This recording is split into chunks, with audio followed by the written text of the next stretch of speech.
কোরআন ডাক দিয়ে বলে ওয়ামা কানাল্লাহু লিয়ুযিবাহুম ওয়া আনতা ফীহিম।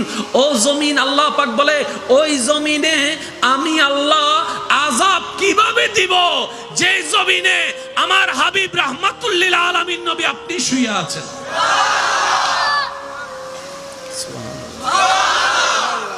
হাজার গুনাহ করার পরও এখনো যে বাচ্চা আছি, এটা আল্লাহ বাঁচাই রাখছেন নবীর।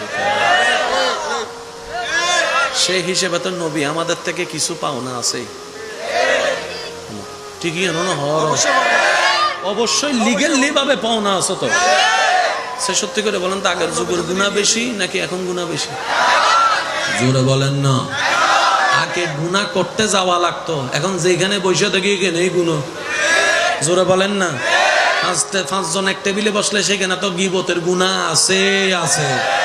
টিভি দেখতে বসলে গুনাহ আছে, বলে না? টিভি দেখতে বললে সব জায়গায়। কিন্তু আল্লাহ পাক এখনো আমাদেরকে রহমত করে যাচ্ছেন। তো সৃষ্টি বলছে আল্লাহ গজব তো দিচ্ছ না, বরং তাদেরকে দয়া করে যাচ্ছ। উল্টা আবার তুমি কি বললা? লা তাকনাতু মির রাহমাতিল্লাহ। ও আমার বান্দা, সবার থেকে নিরাশ হলেও আমি রব থেকে নিরাশ হইস না, মন খারাপ করিস না।